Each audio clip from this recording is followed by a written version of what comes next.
네, 오늘 날씨가 참 좋습니다.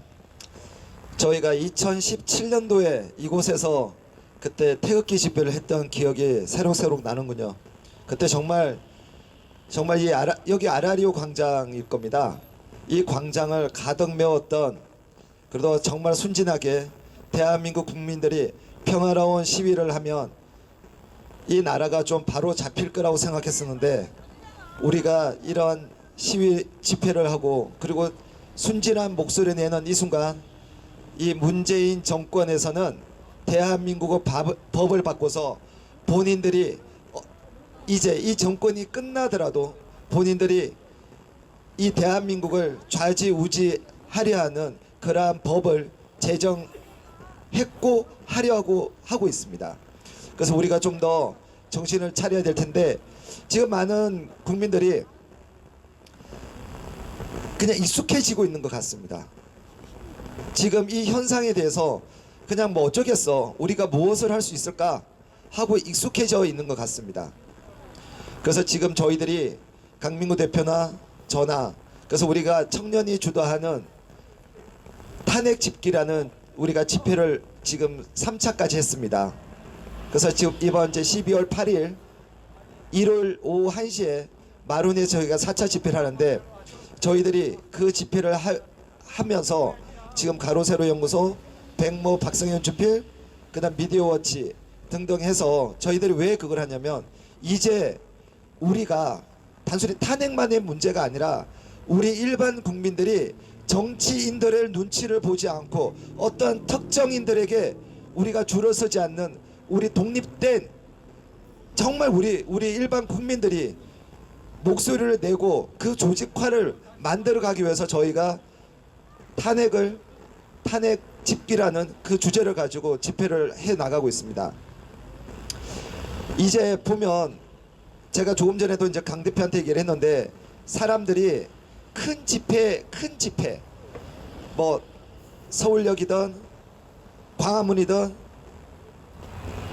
대한문이든 지금 그곳에 있는 큰 집회를 다니시는 분들은 우리처럼 이 게릴라성 집회, 이 작은 집회 오는 게 어색한가 봐요.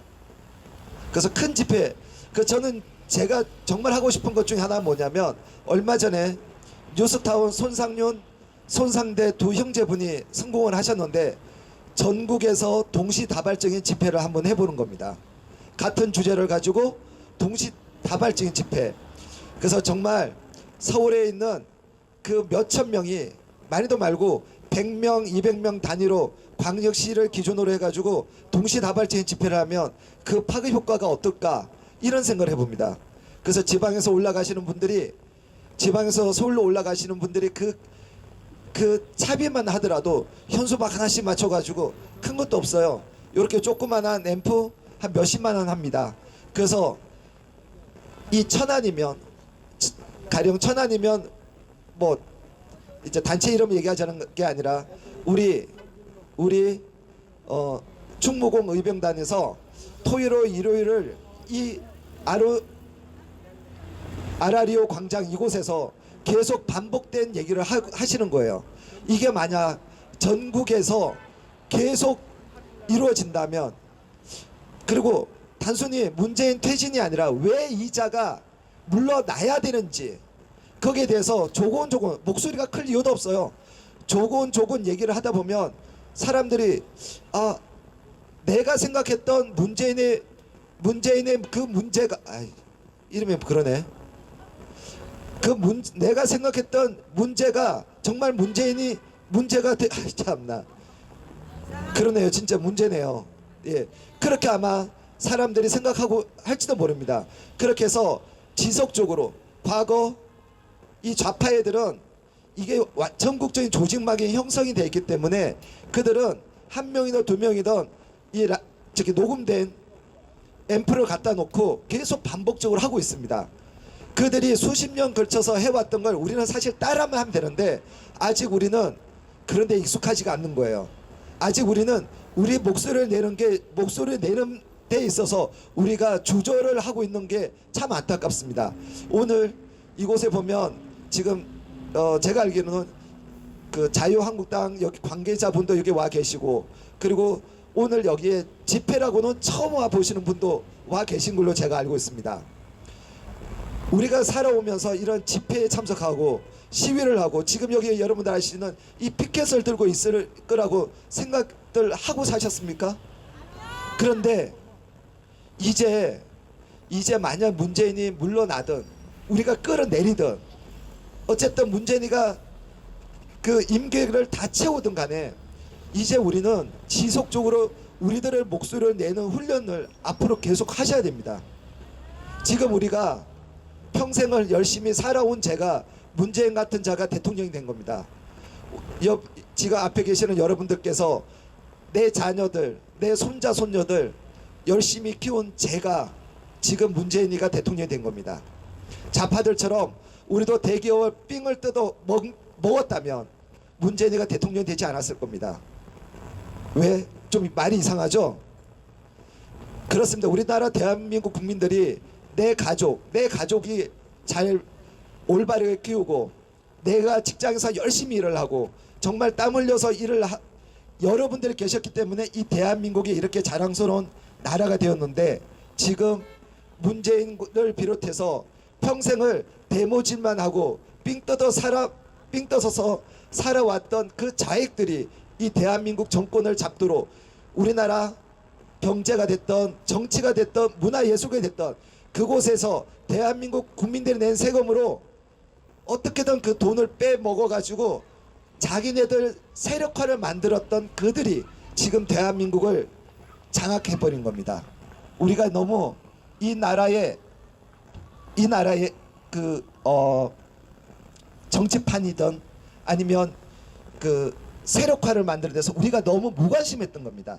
아니 나만 법 잘 지키고 나만 우리 가족만 잘 하면 이 대한민국이 올바르게 굴러갈 거라고 생각했는데 그 대가가 지금 문재인이가 대통령이 된 겁니다.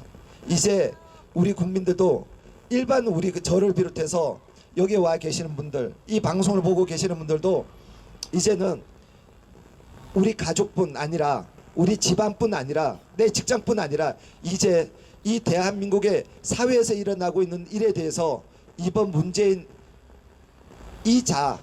지금 옛날 노무현은 완전히 양반이었고요. 이 자가 지금 2년 동안 벌린 일을 한번 우리가 반면교사 삼아 이제 앞으로는 5년이든 10년 후 여러분들이 살아있는 그 동안까지는 이 대한민국에서 벌어지고 있는 정치나 사회의 이 문제에 대해서 우리가 계속 예의주시하면서 여러분들이 정말 정치인들에게 줄 서지 말고 여러분들이 어떤 특정 정치인을 지지하실 수 있어요. 하지만 결국 우리들이 살아가야 될 우리 미래는 여러분들 각자의 손으로 만들 수밖에 없기 때문에 여러분들이 이 천안이면 지금 오늘 여기에 모이신 분들부터라도 여러분들 스스로가 지역 조직을 만드셔서 여러분들의 목소리를 올바른 목소리를 내는데 주저하시면 안 될 것 같습니다. 여러분 한번 해보십시오. 해보시면 재밌습니다. 제가 옛날 2017년도 2월달에 내가 아직도 기억이 납니다. 서울시청 앞에 있는 서울도서관이라는 데가 있습니다. 6시 되니까 그 몸 좋은 애들이 어르신들을 그 계단에서 밀어냈습니다. 그래서 어떤 어르신이 그 상황실로 천막 상황실로 제가 그때 뭐 자원봉사를 하고 있었는데 어르신들이 맡고 있다 그래서 제 이 비리비란 몸으로 제가 뛰어가 가지고 애들을 그러니까 어른들을 등지고 그 경비하는 애들을 갖다 내가 막아서면서 하지 말으라고 했더니 제가 어르신들한테 맞았습니다. 정말 제가 다구리 맞았어요. 왜? 제가 자파처럼 생겼다고 너 자파 새끼지 이러면서 절 때리는데 내가 정말 어이가 없었습니다. 자 이렇게 자파처럼 생기고 평생을 정말 제가 지금도 하는 말 했습니다. 왜 남의 일에 신경 써? 제가 우리 단원들 턴라이트 식구들한테 내가 왜 남의 일에 신경 써? 그냥 우리 일만 해. 옛날에 제가 더 심했습니다. 아니 뭘 저런 거 신경 써. 정말 그렇게 살았었습니다. 그런데 그랬던 제가 지금 여러분들에게 이 사회적인 문제, 이 대한민국의 문제에 눈을 돌려달라고 이렇게 부탁을 드리고 다니고 있습니다. 그렇기 때문에 여러분, 이번 겨울에 저희들은 전국 저희들이 다녔던 전국 지역에 있어서 저희가 여러분들 스스로 조직을 만들어 주십시오 하고 부탁하러 다닐 겁니다. 이번 겨울 동안. 그래야 됩니다. 지금 어떤 분들은 그렇습니다. 그렇게 얘기를 합니다. 야, 니네들 집회 사람들 몇 명 오지도 않는데 야, 그거 왜 해? 그냥 서울에 큰 집회에 와서 행진도 같이 참여하고 좀 큰 집회 니네들이 힘을 좀 실어주면 안 돼? 근데 전 싫습니다. 저는 몇 분 안 되지만 전국을 다니면서 여러분들 스스로가 목소리 내는 그 계기를 저희들이 만들어 드리고 싶습니다. 그리고 여러분들께서 도움이 필요하시다면 저희들이 언제든지 천안에 내려와서 음향 장비가 되었던 목소리를 내는데 저희는 주저하지 않고 여러분들과 함께 하고 싶습니다. 여러분들이 천안에서 몇 분 안 되시는 여러분들이 지속적으로 반복적으로 얘기를 하다 보면, 그러니까 여러분들이 그냥 문재인 퇴진, 왜 퇴진해야 되는지를 여러분들 스스로가 공부를 하시고 여러분들 걸로 소화를 해서 주변 사람들에게 담담하게, 열낼 이유도 없어요. 담담하게 이런 게 문제가 되지 않을까? 이거는 정당을 떠나야 되는 겁니다. 이거는 여러분들이 더불어민주당을 지지하고 문재인을 찍었을 수도 있어요. 여러분들 주변에 있는 분들이. 자, 그러면 문재인을 찍었기 때문에 문재인을 찍은 자는 그 책임을 져야 되는 겁니다. 찍을 수 있어요. 잘생겼잖아. 이렇게 얘기하는 여자들도 있단 말이에요. 잘생겼기 때문에 찍은 그 멍청한 여자들도 뭐냐면 뭔가 잘못되어 가고 있다는 걸 그들도 느끼고 있을 거예요. 아마 속으로는. 우리 형수가 그랬어요. 우리 형수가 그런 사람이에요. 근데 지금은 우리 형수가 문재인 욕하고 있어요.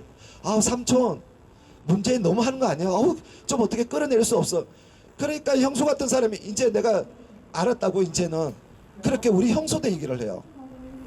그렇기 때문에 우리가 문재인을 찍었던 사람들에 대해서 그 자를 비난할 것이 아니라 이제 그들조차도 우리가 조곤조곤 얘기를 하다 보면 그러려면 우리가 공부를 해야겠죠. 그러면 정말 여기에 있는 약 50분 정도가 그런 일을 계속 반복해 준다 그러면 분명히 이 사회는 달라질 겁니다. 내가 왜 그래야 되지? 내가 왜 내 주변 사람들한테 싫은 소리 들어가면서 그런 얘기를 해야 되지? 그러면 안 되고요. 귀찮더라도, 정말 귀찮고 번거롭고 어쩌면 말싸움을 할 수도 있겠지만 그럼에도 불구하고 우리는 해야 됩니다. 왜? 우리가 살아갈 이 나라이기 때문에요. 지금 문재인이가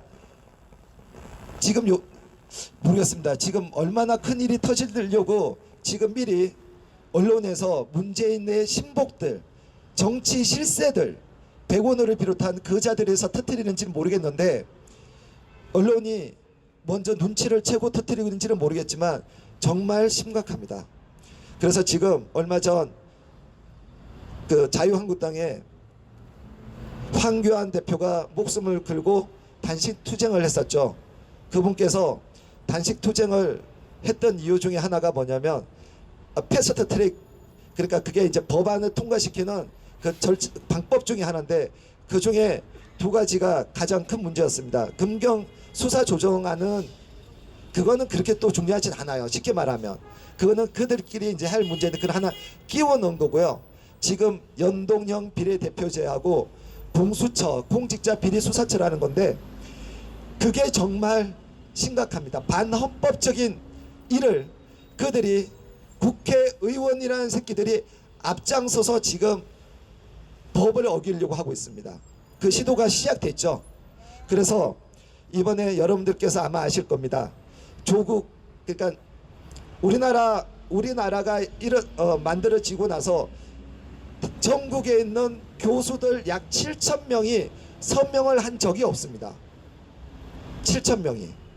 그만큼 교수들이, 제가 이제 거기 조성환 교수님이라고 그 7,000명 중에 그 교수 모임을 하고 있는 분 중에 또 핵심 멤버가 계시는데 그분에게 한 2,000명, 3,000명 정도만 광화문 광장에 따로 모일 수 없을까요 했는데 또 아직은 그들 스스로가 얼굴 까기가 쉽지 않은가 봅니다. 그들 스스로가. 그리고 특히나 이공대에 있는 정부 지원을 받는 교수들은 이름조차 올리기 힘든 거예요. 왜? 대한민국 정부에서 그 연구 보조비를 받아야 되니까 그걸 포기를 할 수가 없는 거예요. 그럼 연구를 못하게 되고, 그러면 그들이 교수직을 계속 유지할 수 없고, 그래서 인문계 쪽에 있는 교수들이 주축이 돼서 약 7천 명이 조국 사태에 대해서 사퇴하라는 그 연판, 그러니까 이제 서명을 하고, 그리고 이번 공수처 법에 대해서 그들이 지금 공수처에 관련된 10가지 문제점을 지적한 이런 책을 만들어서 지금 몇만 권을 배포를 하기 시작을 했고요. 근데 백모 박성현 주필이 너무 이게 점잖다 해서 좀 더 빨갱이스럽게 색깔도 이렇게 약간 지금 붉은색으로 해서 공수처는 헌법을 파괴하는 거다 이렇게 해서 지금 다음 주에 또 몇만 권이 나옵니다. 그래서 지금 이 공수처법 같은 경우 이런 거 이따가 제가 여기 앞에 갖다 놨는데 하나씩 다 받으셨을 거예요. 이걸 댁에 돌아가셔서 한번 보시면 무엇이 문제고 얼마나 심각한지. 지금 언론에서는 이 반헌법적인 연동형 비례대표제 그리고 지금 공수처법에 대해서 언론에서 그 심각성을 다루고 있지 않습니다. 그만큼 지금 대한민국 언론을 비롯해서 이게 이 조직들 뒤에는 결국 노조도 개입되고 다 지네들끼리 소위 말 짜고 치는 고스톱입니다. 어쩔 수 없습니다. 이제 제가 항상 하는 말이 있는데, 이제 우리 여러분들 스스로가 언론인이 돼야 되고 언론 매체가 돼야 된다는 얘기를 제가 자꾸 반복을 하는데, 그렇게 하셔야 됩니다. 이제 우리가 언론인들을 믿을 이유도 없고요.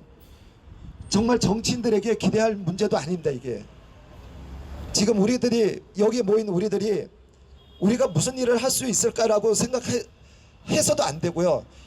이제 우리가 살아가고 앞으로 내 손자 손녀까지 살아갈 이 나라를 위해서 우리가 나설 수밖에 없습니다. 우리의 생존권을 정치인들에게 맡기는, 그리고 어떤 특정인들에게 맡기는 그런 룰을 이제는 범할 수가 없습니다. 시간이 많이 없을 것 같죠. 하지만 지금 우리 스스로가 준비를 하고 행동을 한다면 앞으로 남아있는 시간이 부족하지 않습니다.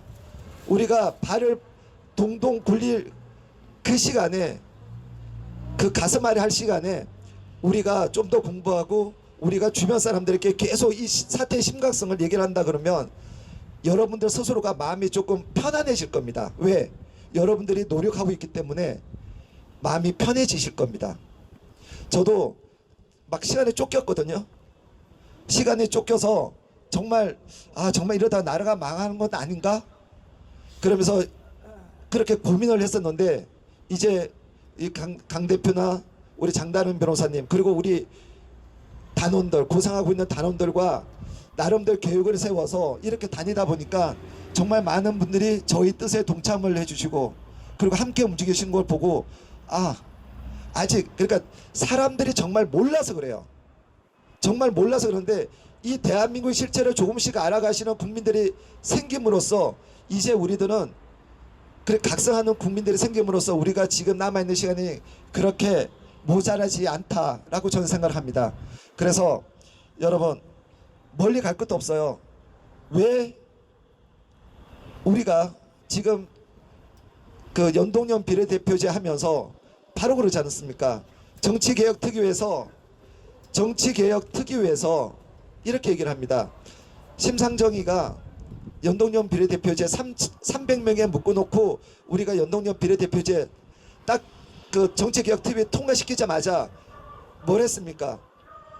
손학규가 한 10% 정도 더 올려야 된다. 그러니까 국회의원수를 늘려야 된다. 이런 얘기를 했었죠. 그러더니 6개월 만에 심상정이 또 말을 바꿉니다. 약 40-50명 정도 더 늘려야 된다. 이게 지금 정치인들이라는 것들이에요. 정치인들. 그러더니 지금 이제 또 지네들이 말을 합니다. 야, 연동형 비례대표제를 하는데 비례대표 국회의원을 50명으로 묶을까 60명으로 묶을까 이 짓을 하고 있습니다. 장담하건대 그렇게 되는 것과 동시에 국회의원 수는 300명이 아니라 340명까지 늘어나게 될 겁니다. 이번 12월 3일 날 이자들이 지금 이 법안을 통과시킬 겁니다, 아마. 근데 그게 자유한국당 국회의원 100여 명을 빼고 지네들끼리 아마 통과시키는 그런 일을 진행을 할 겁니다. 왜? 지네들 이해타산에 딱 맞아 떨어지거든요. 그런데 제가 특정인을 한번 요구를 해야겠습니다. 황교안 대표가 그렇게 목숨을 걸고 어쨌든 단식을 하고 있는데 홍준표라는 자가 공수처를 내주고 연동형 비례대표제만 막자 이런 개소리를 했습니다. 그런 것들이 지금 국회의원 나오겠다고 얘기를 하고 있습니다. 그것은 타협의 대상이 아닙니다. 무조건 막아야 되고 통과시켜서는 안 될 것이고, 그리고 정말로 그게 되는 것과 동시에 정말 우리 스스로가 돼지라는 걸 인정하는 것밖에 안 됩니다. 그래서 이따가 가실 때 혹시 안 받으신 분 계시면 이따 가실 때 이 책자를 가져가셔서, 빨간 거는 지금 없고요, 이 파란 것만 있는데 가져가셔서 여러분들 뭐 몇 개씩 가져가세요. 같이 읽어보시고 주변 분들에게 정말 심각하구나 하고 나눠주십시오. 그것이 여러분들이 저희들과 함께 행동하는 것일 수 있습니다. 그리고 다시 한번 이 천안에서 충무공 의병단 진실회복운동본부를 중심으로 해서 여러분들 스스로 목소리 내는 그런 조직을 만드시길 부탁드립니다. 그리고 저희들도 함께 하도록 하겠습니다. 감사합니다.